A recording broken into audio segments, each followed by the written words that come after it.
Breaking news today on Sekulow as the Senate advances a gun reform bill. We're going to break down exactly what is and what is not in it today on Sekulow. Keeping you informed and engaged, now more than ever. This is Sekulow. We want to hear from you. Share and post your comments or call 1-800-684-3110. And now your host, Jordan Sekulow. Hey, welcome to Sekulow. So last night, people were wondering if they could get it done before the July 4th holiday. There's still questions about how the votes will be scheduled, but they do have the votes. So I think it's important for you to know what they'll be voting on in this Safer Communities Act, which includes multiple provisions on gun safety, a few which actually do go to whether or not you'd be able to purchase a firearm. A lot of that done through federal funding, then given to the states. But we're going to break it down for you because even someone like Senator Marco Rubio came on our broadcast just about a week and a half ago about some of these provisions, did not vote for cloture on this last night because he said they got an hour to read through the legislative text. So one of those games, again, that I think I don't like when you're involving fundamental constitutional rights, even when you've got that support. What are you afraid of giving people a day to read it? Like, what are you afraid of? What are they going to find there that makes it where less people would support it or less, they'd get more pressure from outside Congress, including individuals, because are they trying to pull a fast one? That's what everyone thinks when you do that. Sure. And also because in a situation like this, and as you said, when you're dealing with a fundamental right, so if you're going to regulate in the context of the First Amendment and here the Second Amendment, the rule is make sure the legislation is not vague, because if it's vague, the courts will come in and say it's void for vagueness. That's a doctrine of law. Actually, came out of a Supreme Court case first when I argued in 1987 in Jews for Jesus. They said that the law was vague, therefore unconstitutional and overbroad. So legislation like this has to be very, very tailored. Now, like you said, there's some provisions there's some provisions we got some question on. Dan Bennett's in our office in Washington, D.C. I think he's up. Now we got the connection up. Dan, where is this? I mean, Marco Rubio raised a point that he didn't get notice about this until an hour before the legislative text, until an hour before they were going to vote. Yeah, I think that's really where you have to start, Jay. I mean, look, this is a senator that is in favor of this type of legislation. He was not afforded the chance to read it before he voted on it. I'm with Jordan on this. I don't think you should move a bill this important until every senator has a chance to understand what's in it. And look, I know we're going to walk through some of the provisions, but Marco Rubio likes red flag laws. This legislation gives funding from the federal government to state governments to set up red flag laws. But that is the deprivation of a fundamental constitutional right. You have to make sure that proper due process is in place. This legislation, Jay, does have a four-part test that says states have to comply with. But how is that going to be applied on the ground? We really don't know the answer to that question. And I think that Marco Rubio's vote was the correct one, even though I'm sure there's a lot in this bill that he likes. I think it was rushed to the floor, 80 pages long, 2 hours to read. All those senators, Jay, none of them read it. Well, that's the problem when you do. It was like the Affordable Care Act, Obamacare. Pelosi said, you'll know what's in it when we pass it. Yeah, again, with these 80 pages, but those pages don't tell the full story. You've got to check other provisions and what they're citing to, especially when you're dealing with fundamental rights. So we're going to break down the provisions for you when we get back, some of the more controversial provisions and some of the provisions that really aren't controversial at all. Like when it comes to more school safety, I think that there's a lot of support for that. I think if you took this and kind of divided it into two pieces of legislation, you could get almost everybody supporting some of these provisions. But instead, it looks like we're going to get is a handful of Republicans enough to get through the filibuster and then all the Democrats. But it does raise suspicion when we had a senator on, like Than said, who supported even some of these provisions that were more controversial, and still voted no because they didn't get enough time for their staff or them to go through and see what it actually does and how it impacts a fundamental right. I just don't like that kind of move by Washington. I know they're rushing for a deadline, but when you're dealing with a fundamental right, you better be very careful. You're not going to be creating thousands of new court cases with your legislation and actually weakening what you're trying to do. So we'll take your calls on that, 1-800-684-3110. If you've got questions about what these red flag law means or juvenile issues, 1-800-684-3110. The gas tax holiday that President Biden wants to propose, it's ridiculous. But again, we'll take calls on that as well. If you've got questions, 1-800-684-3110. Senate lawmakers are reporting a breakthrough on a bipartisan gun reform bill. It would toughen federal gun laws and provide billions of dollars for school safety and mental health programs. In an attempt to address recent mass shootings in New York, Texas, and California. The bill is a bipartisan deal that would expand gun background checks for people under 21, allowing up to 10 business days to review juvenile and mental health records. It provides federal money for states enacting new red flag laws designed to temporarily seize guns from people deemed dangerous. So far, these 10 Republicans have been part of the talks and have indicated some preliminary support. Let me show you the two lead negotiators. Texas Republican John Cornyn, who represents Uvalde, Connecticut Democrat Chris Murphy, who represents Newtown. Also lays out incentives for states to include juvenile records in the national criminal background check system.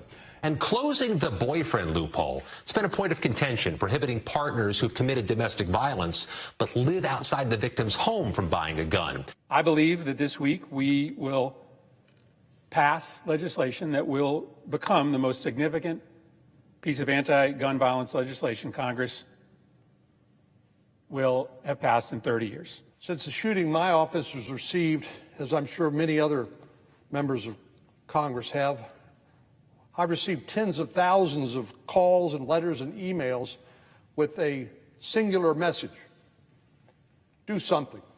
It's a good start, and I think it's going to give us a lot of help for children. Two more provisions, priorities for Republicans. Mental health programs, expanding them, that's in the bill text, and school security upgrades. This is a breakthrough. And more importantly, it's a bipartisan breakthrough. Senate leaders anticipate the legislation will be passed by them by the end of this week. And then over in the House, Speaker Pelosi says she's hoping to hold a vote on it as soon as possible. All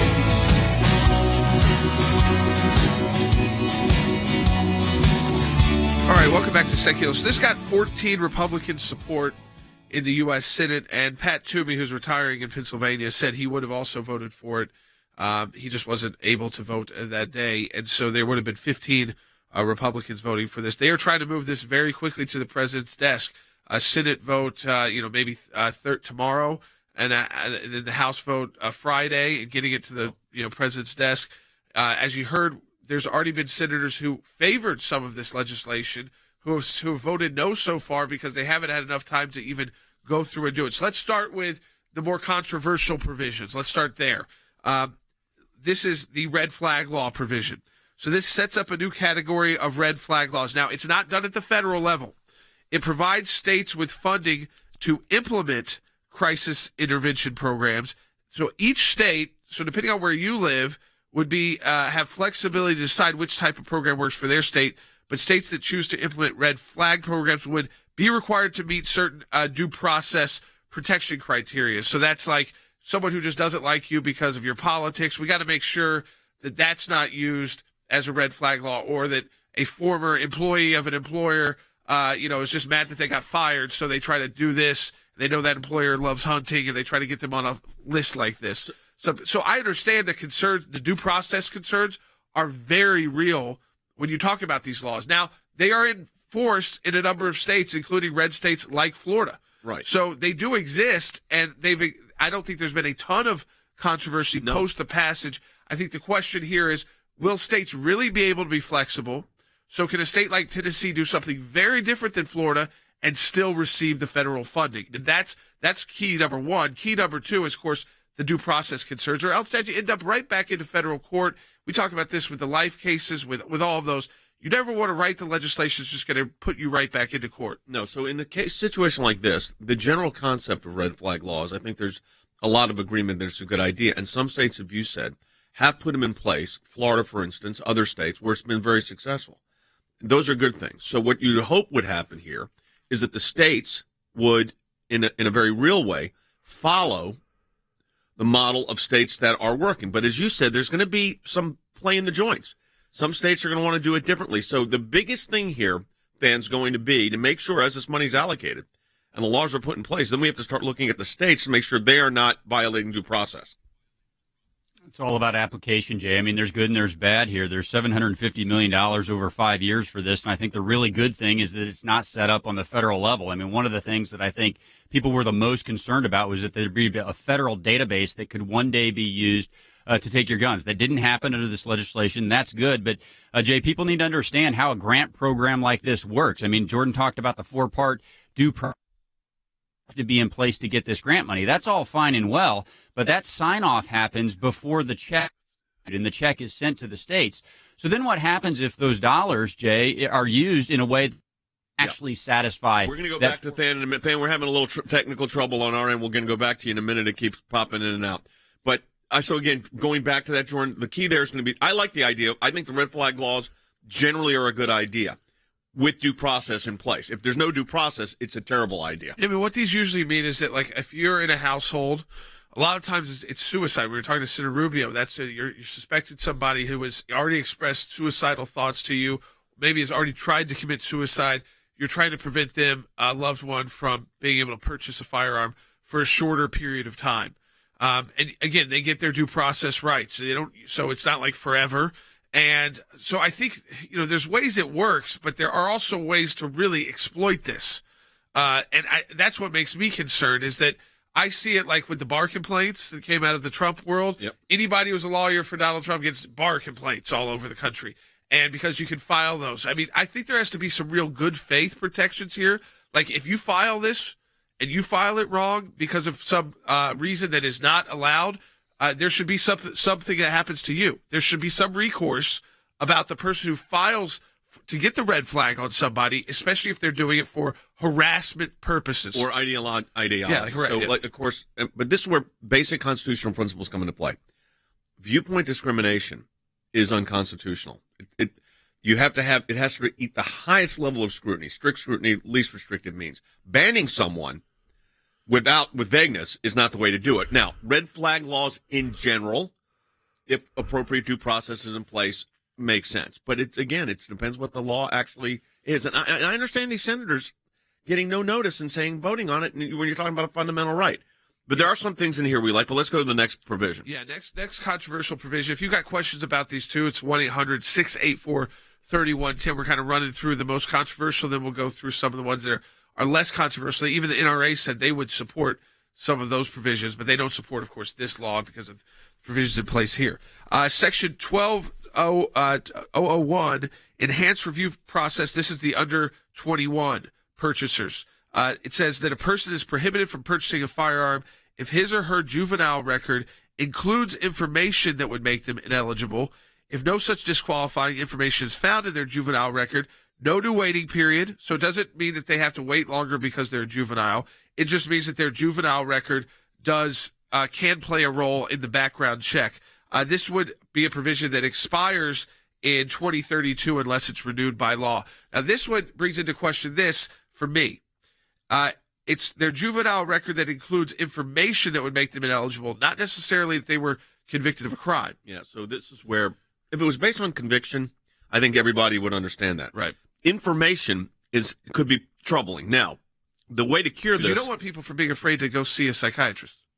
And that's the concern you have, is does the mere fact that you go see the psychiatrist result in something like that? You have to disclose that. That seems like it would get into a whole host of problems legally. So again, this is the second provision, which on its face, I think a lot of people say, listen, if you had a violent juvenile criminal record, but that's not how they wrote it. Yeah. They did not write the text that way. They could have written the text that way to say, if it's a juvenile, if you have a criminal juvenile record, then we will look back on that, and that would impact you just as if you had that kind of criminal record as an adult.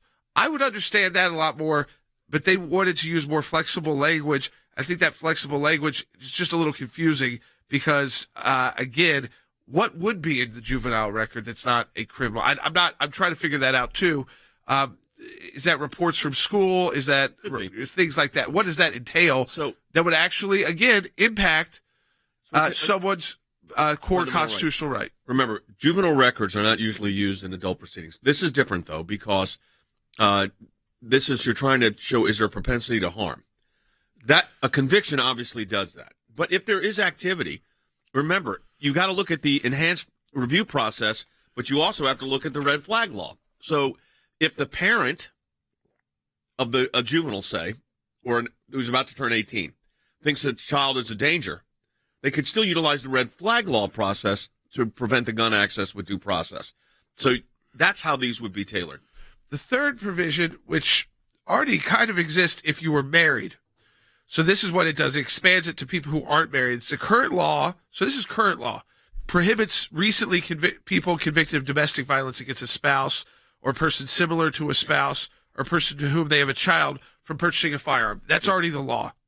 This section extends the prohibition to persons convicted of domestic violence against someone with whom they have or recently had a serious romantic relationship. So you don't have to have a child together. You don't have to be married. You don't have to be in a current relationship. That one, to me, is more of an extension of a current law. They were calling this a boyfriend loophole. Again, if you got a domestic violence conviction against you, I don't think it should matter what you were situated in, right? We don't really care about that anymore in the United States.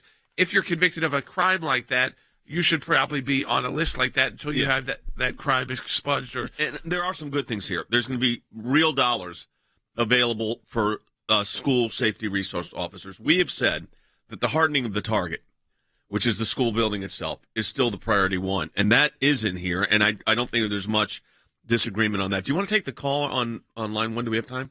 Yeah, I think we do. Yeah, let's go to Lisa in Florida on line one. Lisa, welcome to Sekulow. You're on the air.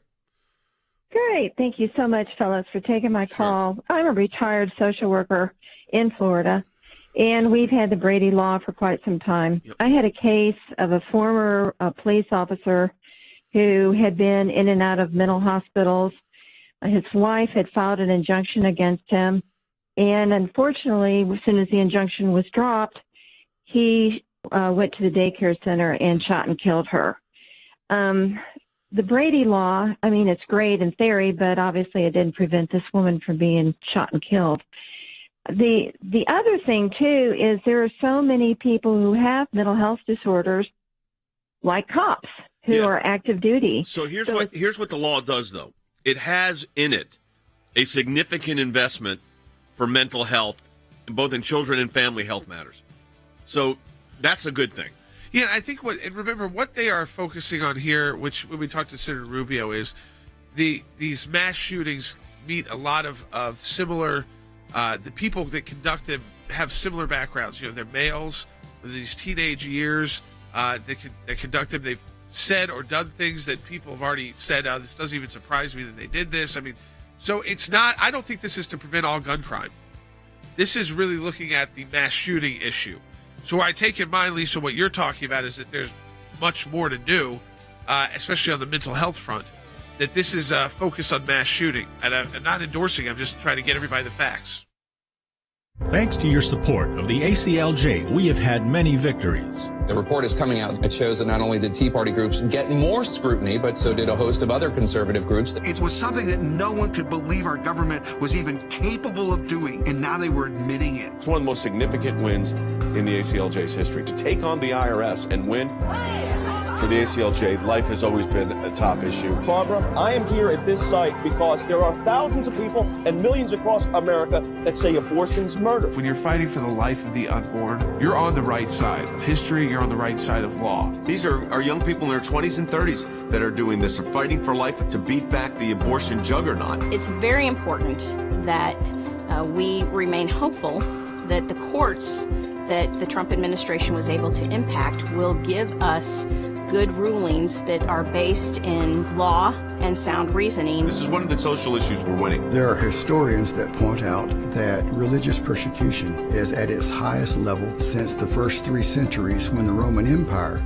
led religious persecution. A mid-state pastor's family is fighting to bring him home. We are getting my husband after 7.5 months. Turkey should not get away with holding my father one more day. When Brunson was finally released, who meets him at the airport at 2:30 in the morning? Rick Grinnell. I saw Pastor Brunson walk down the stairs of the plane. I was filled with emotion. I told him that we were praying for him. The American people never forgot about him. I'm thankful, I'm grateful, and actually I'm astounded. We need your help as we continue this work here in the United States and around the world.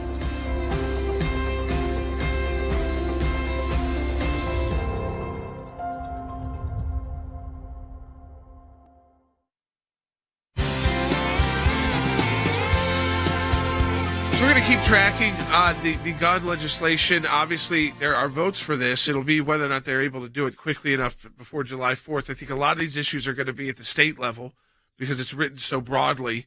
Unfortunately, I think there's going to be a lot of litigation that flows from that because, again, it doesn't define a lot of the terms. And again, there's senators out there who would support it, but they said, we got 1 hour to review it. I do not like the way Washington works that way.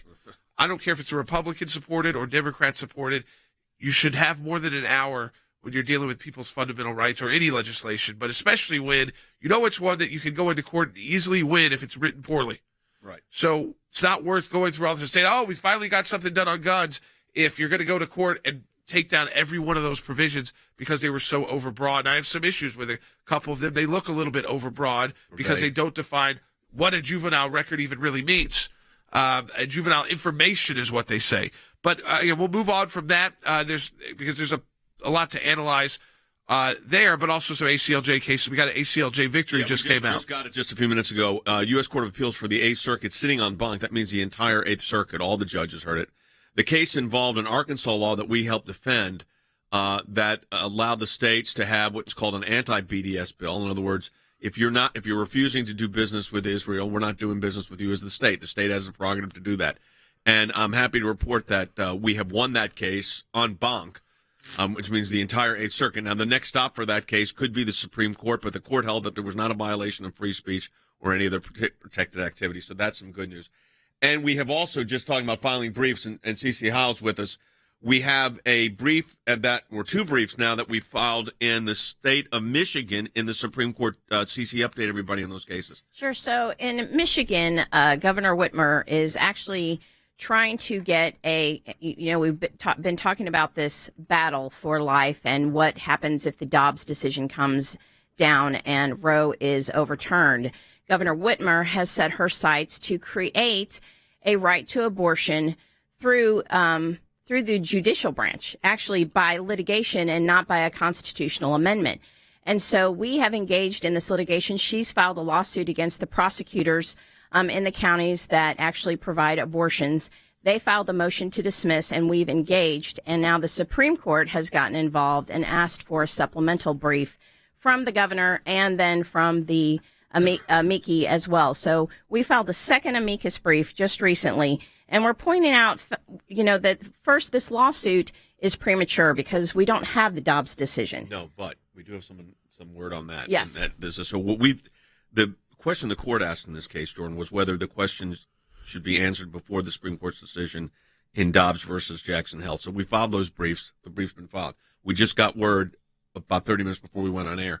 The Supreme Court has added another opinion day this week. So opinions tomorrow and opinions Friday. My suspicion is Friday is the end of the term. Yeah, I mean, if they were tracking about how many they've been released, which was 6 or so each time, then this would just be one additional one on one of those days. Yeah. And there's some major ones, not just Dobbs. I mean, you've got a gun case out of New York, concealed carry case. You've got the prayer case. You've got an EPA case. I mean, there's the heavy cases. Yeah.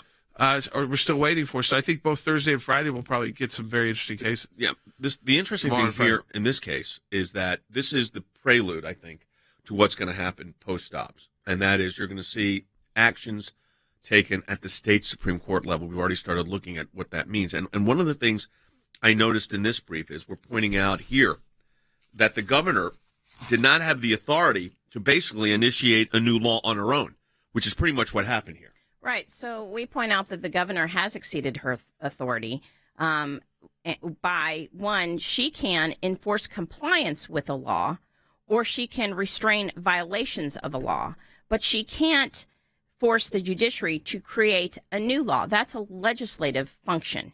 And so she's not she's exceeded and gone outside the bounds of her authority by filing this litigation. And that is going to be where you're going to see post-Dobbs is the state actions like this. So states that have a pro-abortion governor are going to be very aggressive, and we're going to have to be prepared to meet those challenges head on. Yeah, and it's why we launched ACLJ Action as a sister organization that you can join. It's $25 to become a member each year, so $25 annually. You become a member of ACLJ Action, and we're very honest. The more resources we have, the more states we can work in through lobbyists, through ads, through information campaign. And the first real issue that we're launching on is Dobbs. We're prepared. We've been doing the analysis based off who's the Secretary of State, who is on the Supreme Court there, who makes the decisions about who's on the court there, what's the current makeup, what's the current governor, what's the current legislation, is there trigger legislation in that state that would say if Dobbs is if Mississippi's law is upheld, we're putting in the exact same law in our state. So there's good states. There are states that are kind of ready to go, that there won't have to be a lot of work in.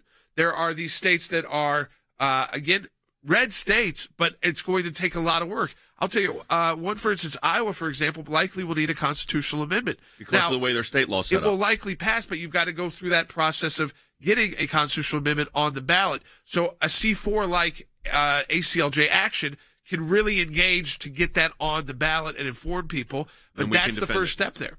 Yeah, and then the ACLJ can come in as the ACLJ and help defend those, because I do think, Cece, we're going to see, even in states that are pro-life, you're going to see challenges in the state courts. That's right. Because these Supreme Courts in these states can be very unusual. Some of them have the governors appointed them, and they're not subject to re-election. They could be on the court for 30 years. They could have been appointed by Democratic governors. Contingent elections where they're not opposed. Really not opposed, or they don't run by party. So it can be very confusing. So we should take nothing for granted in this process. We can't take anything for granted. That's right. You're exactly right. The Supreme Court, just because you have a conservative state doesn't mean that the Supreme Court is conservative and will make the right decision. And so we have to be ready, and we are ready to engage in each one of those actions, just like we see in Michigan. Here is a governor who is trying to bypass a constitutional amendment process or the legislative branch and go straight to the courts and try to get them to create a right to abortion, because she knows if Dobbs is overturned, in their laws, basically, it's not really a trigger law, but it acts like a trigger law because their law currently is following Roe. If Roe is gone, then it goes back to what the previous law was to prevent just the life of the mother. And there was a 1997 Court of Appeals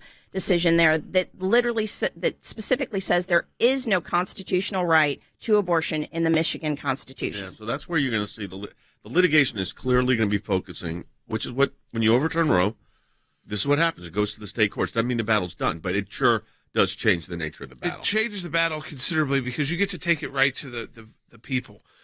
So instead of it just being this very Washington federal-based issue and kind of coastal issue, if you will, you are and your state legislatures are going to have the ability to enact pro-life legislation that cannot even be challenged in court. Now you can decide, do you want to go further, and it might be challenged in court. Our kind of advice is do everything the Supreme Court will allow you to do first. You can get that done, and then go to your next steps. But get whatever the Supreme Court says you can do so that it's easily tossed out of court when Planned Parenthood challenges it. That's what you should do. Now, getting to there is different in every single state. That's why ACLJ Action plays an important role, because we're doing the research on that, and also if we need an advertising campaign, a lobbying campaign, a constitutional amendment campaign, which is very different at the state level. It's not like at the federal level where it's almost impossible to do. It's very possible to get that done at the state level. So, I mean, we're going to be looking at every state across the country. The more resources ACLJ Action has, the more states we can be involved in. It's acljaction.org. Join today. Become a member. It's $25. You can give more, but that's what it costs to join ACLJ Action. In a landmark ruling, the Supreme Court today legalized abortions. I still remember staring up at that bright light and counting backwards from 10. In reality, what abortion is the taking of an unborn child's life. I didn't want anyone to see me. I didn't want anyone to know. You're destroying the unborn and committing murder. This really is a filthy business. America will look back on this season in history and will be mortified about what happened in the abortion industry.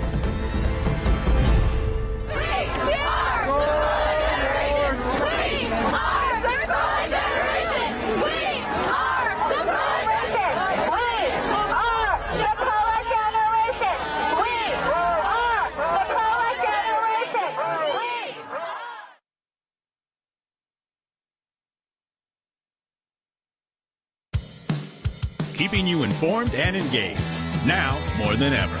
This is Sekulow. And now your host, Jordan Sekulow. So we've updated you on this Safer Communities Act with some of the more controversial provisions, certainly in this gun control legislation that is right now on track to pass very quickly the Senate and the House and end up on the president's desk. So if you got more calls about that, if you got questions, if you didn't get those in that first half hour, you can absolutely call in about that, 1-800-684-3110. We talked about the pro-life challenges. We expect the Dobbs case this week now because the Supreme Court has added, if you're just joining us, a Friday opinions day. So they're doing opinions tomorrow and Friday. And if you look about the cases they have left, it's 13. 13, 6 and 7, 7 and 6. Yeah, I mean, it looks like you're going to get a lot of big cases. Prayer, abortion, EPA. Second Amendment, EPA. I mean, this is, again, it's going to be very interesting to see what comes out tomorrow and Friday, but expect it by Friday. So all these groups threatening that violence, I mean, they're also kind of being able to key in, though, as well, and say that it's likely coming these next 2 days of the week, and they've called for riots. In Washington, D.C., there's flyers all over the city saying, you promised you'd riot, you better show up and riot.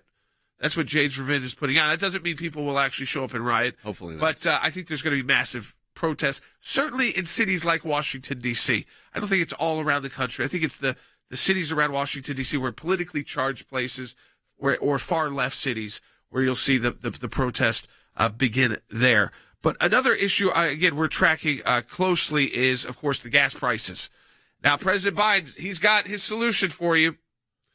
Of course, Barack Obama even thought this wasn't a good solution. But his solution is he'll pause the 18-cent per gallon federal gas tax for 3 months.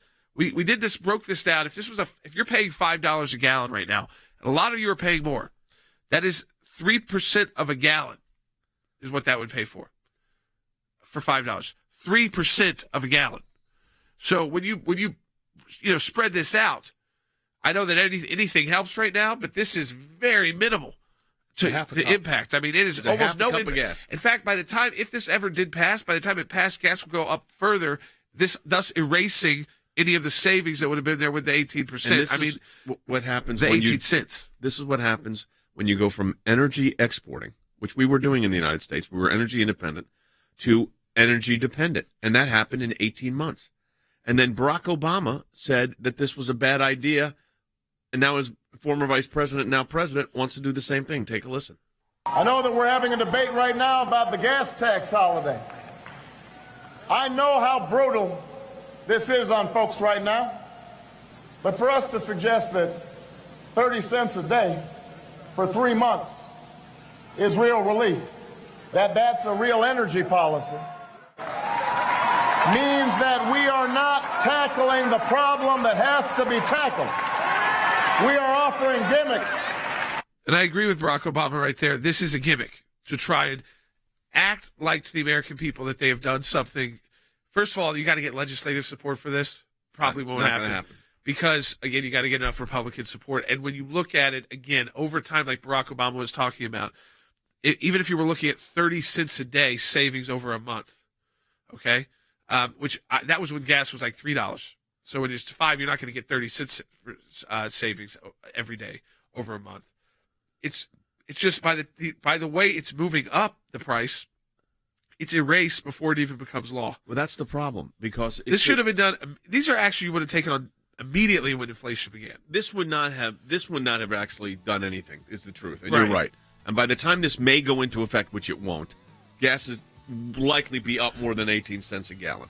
The problem is he's pounding the oil companies while at the same time he's telling them, I'm putting you out of business in 2 to 5 years, but I need you to produce more now and spend more money. Well, they're not going to do that.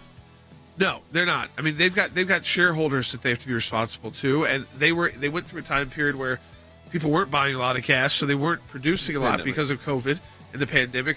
Wasn't a lot of travel. People weren't going into work, and so they have ramped up. But they also have been told by an administration that they want to eliminate them as a business.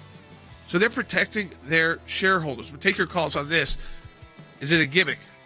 I think it is. 1-800-684-3110. We'll be right back on Sekulow.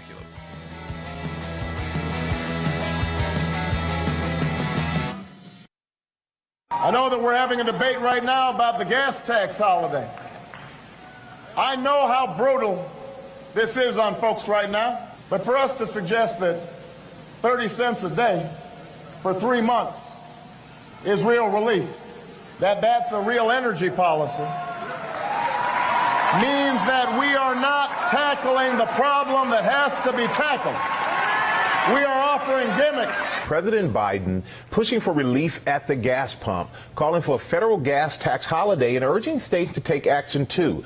This comes as nearly 48 million people are expected to travel for the 4th of July holiday. Biden will call on Congress to suspend the gas tax for 3 months. That means Americans could save about 18 cents a gallon, meaning in all they would save about $70 million a day. But it's also going to cost the government about $10 billion over these 3 months. That's money that would normally go to funding key infrastructure projects. We have a situation where there's money coming out of the Highway Trust Fund.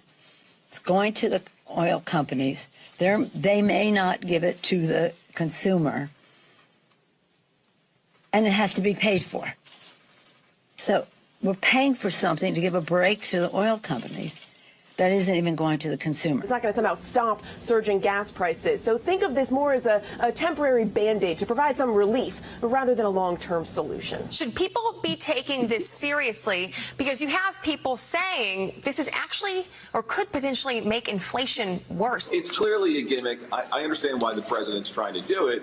It's good politics, maybe, but really not good economics. The pro is very showbiz. Okay, let's just do something. There it is. But it is not necessarily landing in the pocket of the consumer. It's taken out of the trust fund. We have to pay for that to return it.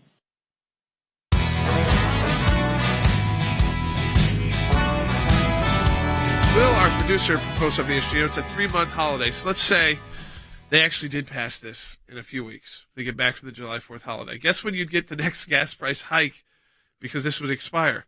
So if Joe Biden's thinking politically, maybe not politically great, it would happen right before the midterm elections. Why would you do that? It would literally, you'd have an 18% per gallon spike, 18 cent per gallon spike, right before people head to the polls in the midterm elections.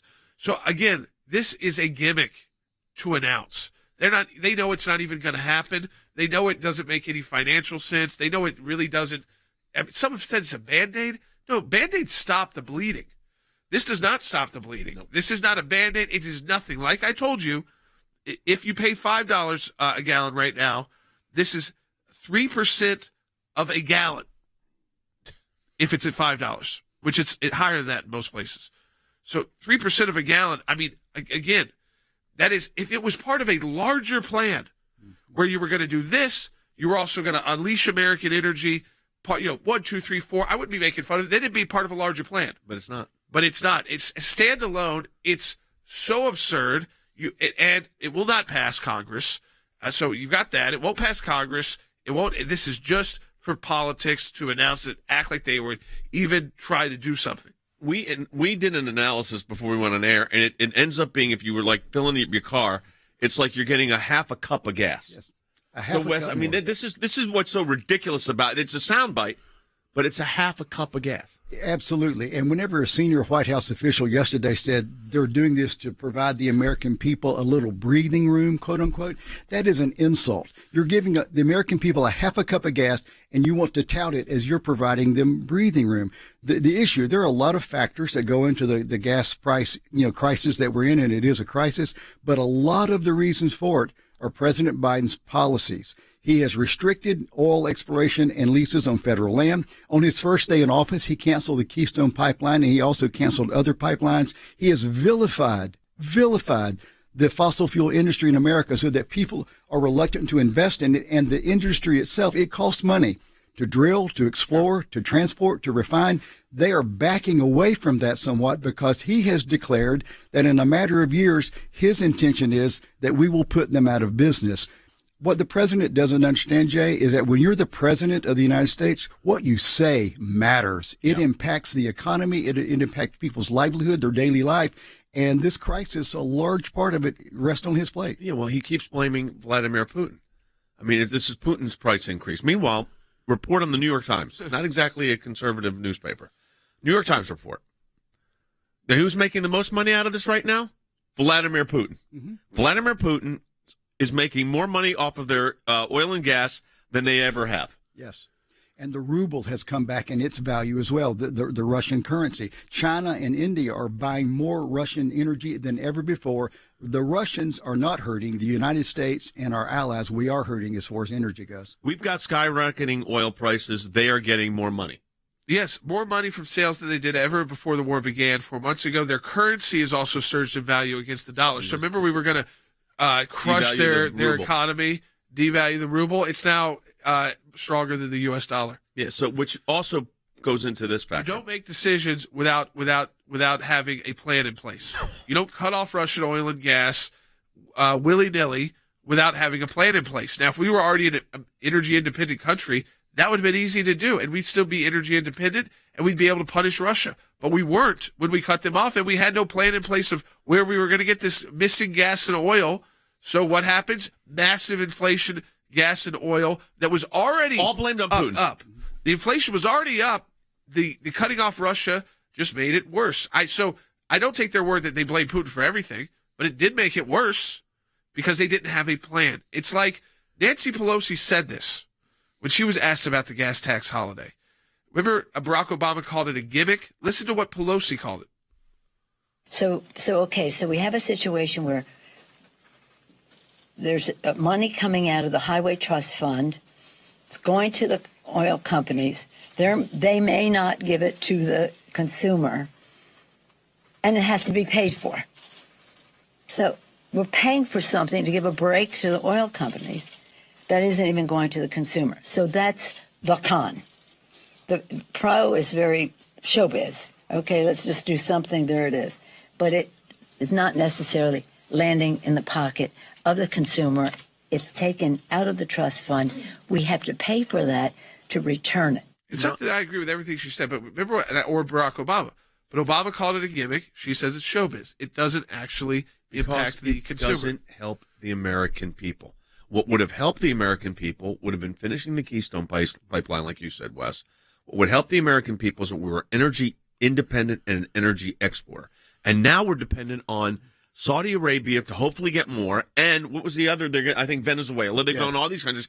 And as you said, Wes, pounding these oil and gas companies while he's telling them produce more, and they're saying, how much money did you make last year? Yeah, absolutely. Think about it. 18 months ago, we were energy independent, and there was no gas crisis like this. We have it now. Again, it's due to policies and decisions made by this White House.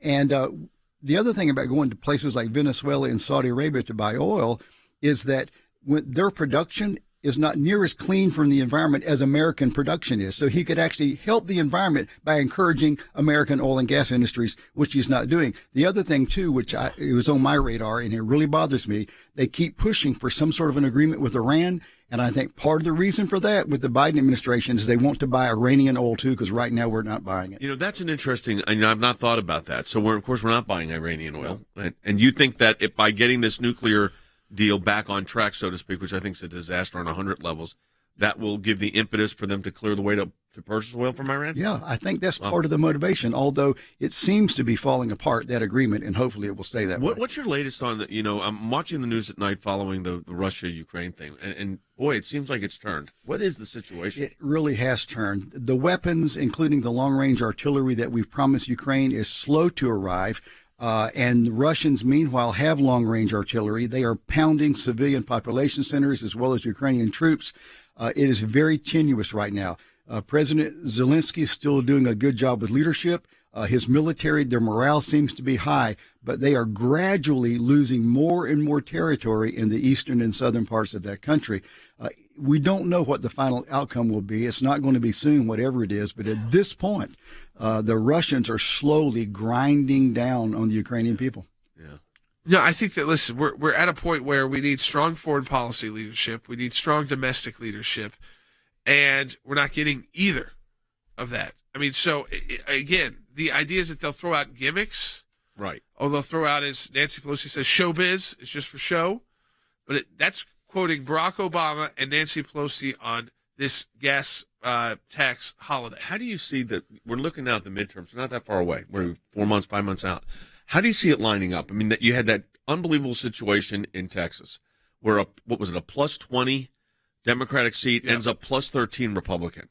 Yeah, in a 2-year period, in a special election. What's your sense where we are? You know, if Maya Flores is able to take that into the November and wins those kind of races, which President Trump did pretty well in that district, even though it's a plus 18 Democrat district, that's when you get the waves. Again, in Georgia, my buddy won the runoff for Georgia too. Chris West, I've known him for a long time, and he's from Southwest Georgia. And there was a kind of Washington Republican candidate, probably not a bad guy, but got all the big endorsements. Trump did not endorse either, but Chris was able to win, edge it out by like 1,000 votes last night to be the nominee to take on Sanford Bishop. They are taking on Sanford Bishop. Now there's been redrawing of the district. And changes. So Southwest, if you look at Georgia 2 now on a map, it's a big district that involves Columbus as well, but also a lot of rural counties. That is probably one of the most top priority races for the NRCC in the country. So if those are the kind of races that are at the top, taking out a long-term U.S. congressman in their own district because of a little bit of redistricting, or a South Texas Democrat stronghold, become top races for the NRCC, that means they're not having to be as concerned about the D+1 districts. Those are almost 100% going Republican. So I think for all that you're seeing, whether it's the January 6th committee, all of that should be shut down by next year. You know, it's interesting that because you said that, the Newt Gingrich said he would not be shocked if there was as many as 70 Republican plus 70 in the House of Representatives. That's a long shot, but he said that's possible. So listen, these House races, it's different than statewide races. It's local, and as they get through the primary process, like Katie Britt got through the primary process in Alabama last night, and she ended up with Donald Trump's endorsement before, easily beating Bo Brooks. Yeah, I mean it was 60-30 when I looked at it, and so it's new leadership coming. So there, that in Alabama, she's going to be elected U.S. senator. You don't take anything for granted, but. New leadership, younger leadership, more women in the party, more Latinos in the party, a diverse party, but also one, I go back to Chris's race, people wanted the authenticity. They didn't want the fly-in candidate. They wanted somebody who actually lives in South Georgia, who is not from Atlanta, who just came down but actually understands the concerns of a lot of farmers and rural voters. That's good because then they are connecting better, I think, with voters into the general election. In my time in service, both as the CI director and as Secretary of State, I watched the good work that the ACLJ was doing here in the States and all across the world. The ACLJ's work at the UN, overseas with the European Court of Justice, is incredibly important. We have on our team lawyers, non-lawyers as well, that are policy experts. They're all engaged in foreign policy issues. We have been focused on protecting the nation state of Israel, particularly before the United Nations.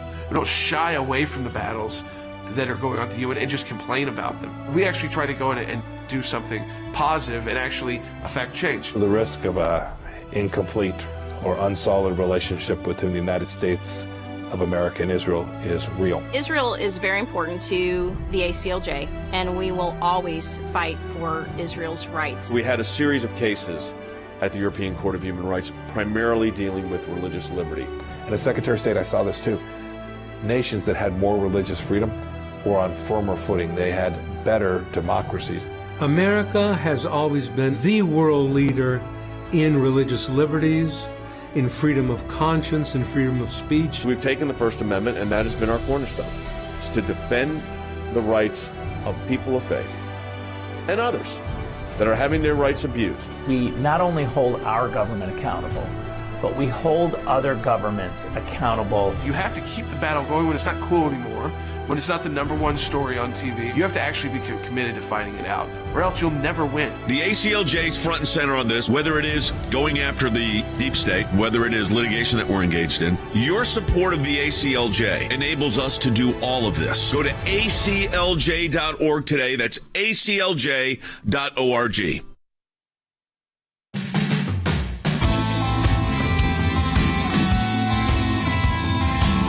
All right, welcome back to Sekulow. As we told you, the Supreme Court added an additional Opinions Day this week, Friday. So we suspect that we have the Dobbs case by the end of the week. I mean, they can always surprise you. They can always say, okay, we're going to do one more next week. But they've been doing about that many cases on each of their opinion days. And by adding that day, Friday, into the week, seems like they're trying to finish out their caseload, get the opinions out. Now, we talked about Dobbs, so we expect by the end of this week to have that. If I was betting between Thursday and Friday, I'd bet on Friday, but you never know. But there are 4 other cases that are significant that I don't want people to forget about, because I think once Dobbs comes out, there won't be as much discussion on these cases. We'll start with the West Virginia versus the EPA. That's about the federal government's ability to create the environmental regulations. The challengers are a group of 27 Republican AGs, many from states with traditions in fossil fuel, including West Virginia. So challenging EPA authority. That's huge right now. We're talking about an energy crisis. So remember, the Supreme Court looks at it from a legal standpoint, but it doesn't mean the climate of the world, so to speak, or the country is not at play here. But this is an interesting case because it's a regulatory issue, and you've got 27 state attorney generals, and this is why these attorney general races are so important, that actually initiated the litigation here. So that, and this is whether basically the regulations were so hampering fossil fuel production that it was closing an industry. We know, because Joe Biden has said this, the president has said this, he wants to close the industry. So they're using all of this, and including the courts here. I'm glad the Republican AGs filed suit. I'm a bit optimistic on that case. I think that one could come out in favor. I mean, I think Dobbs should come out in favor of the life position based on the leak of the opinion. And then we've got other cases on here as well. And then one that's not, that should be. So it's a big Second Amendment case out of New York, the New York State Rifle and Pistol Association versus Bruin. This is the court's biggest gun control case since 2008. And this is New York. This is what happened. When it ruled the Second Amendment guaranteed individuals the right to have a gun at home for self-defense. New York has this process where if you want a concealed carry permit in the state, you have to apply for one. You don't just go and do the class. You have to do that, but then you have to get a certificate from the state that you've met the concerns needed to be able to carry a firearm. So what does that mean? It means the celebrities and politicians, their security gets protection, but individuals are being denied concealed carry permits. So I think again there, court's going to look at that and say, if you're giving it to some people, but you're not giving it to other citizens, you got equal protection issues right there on a fundamental constitutional right. That, again, it's unlikely that New York standard is held up in court, which would make concealed carry easier in New York. Sometimes it takes time for those to actually get through the process, but, again, a big Second Amendment case there. On immigration and border security, the Remain in Mexico policy, because that was challenged by Texas. Biden versus Texas, because of the way Remain in Mexico was reviewed, was that a violation of the Administrative Procedures Act? The court, does not like violations of the APA. No, it does not. And I mean, when they don't allow the comment period that's required by law, and they go around a lot of of rules on that. Yeah, I mean, you can lose the case just based off that. Yeah, and people say it's a technical decision, but it's a technical decision that's actually very important. Yeah. There's a case that's not on the NPR list, and that is a case involving, and this could come out any day, and this could really be big. It's going to get overshadowed by Dobbs, obviously, but it's a case involving prayer at a football game. Now, we've said, well, we've had that a zillion times. What's so unique about that? During the course of the argument, and one of the things that was briefed, we filed an amicus brief. Our friend Kelly Shackelford's group, Liberty Institute, handled the case. And we're all asking for what's called the Lemon test, which is this ridiculous test that was put in place in the 1970s by the Supreme Court on how to evaluate whether a particular action violates church-state separation, okay, violates the Establishment Clause. And it's been an awkward test. I did a case in 1990 called Lamb's Chapel. Justice Scalia wrote this famous concurring opinion where he called the Lemon test a ghoul in a late-night horror show that keeps shuffling up and coming out of the grave. Every time you think you've stuck a knife through its heart, it still pops up on you.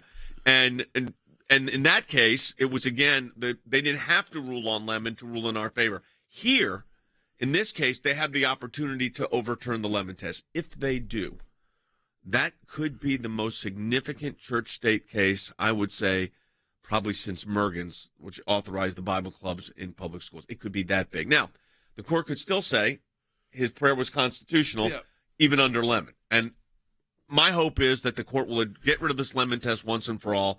The test should be coercion, is what they normally say. Neutrality is always a guiding principle. But again, no one was compelled to participate in this coach's prayer. It wasn't required. And the court has a unique opportunity here. We're going to find out very quickly. So, like within the Dobbs case, and we've got this leak of opinion, which has created havoc. Yeah, I was about to say, bring that up. So, I think there is concern now that people know it's really coming. It's going to happen, today or tomorrow or Friday. Right, more than likely. Yeah, and more than likely on Friday. But we'll be on it both days here on the broadcast. Even if it extends it to next week, we'll be on it. But that was a draft, and it looked like you had 5 votes. But there's been a lot of pressure. Yeah. There's been violence. There's been an attempted assassination. Yeah. There's been the political threats, the actual threats of riot, and there's got to be. It is a legitimate concern if you're pro-life to think that there could be a justice who has said, this is putting my kids in jeopardy. Yeah. Well, look, I mean, their whole idea. And it's been a long time. Yeah. It has been a long time. It's been a month and a half, 6 weeks. So, what normally would happen when you have the first draft, if the votes stand, what the difference will be between the draft that we saw a month and a half ago and what you'll see is the author of the opinion, Justice Alito, would have responded to the dissents, which we're assuming is Breyer, Kagan, Sotomayor, etc., those 3. Now, that's normally what happens. The question is, as you said, there's been a lot that's taken place. Let's look what's taken place.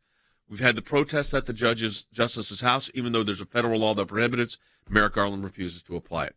Multiple crisis pregnancy centers have been either desecrated, vandalized, or bombed. Yeah. And that's all happening in the last few weeks.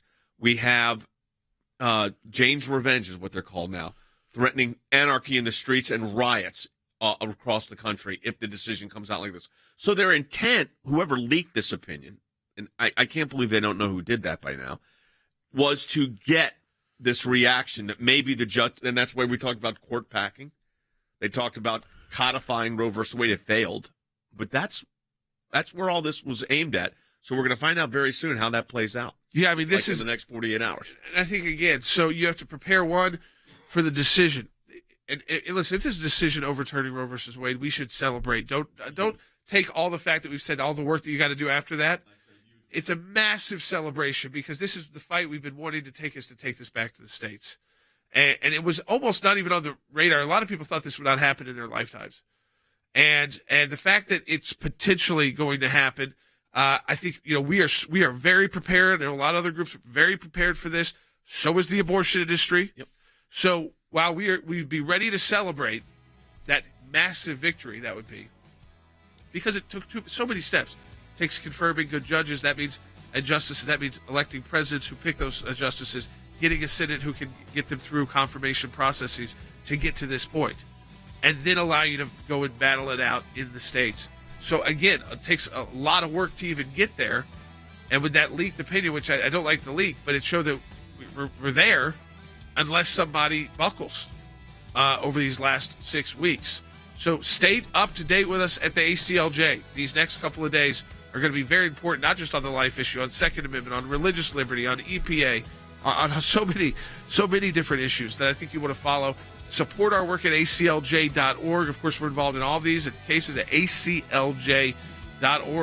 We'll talk to you tomorrow.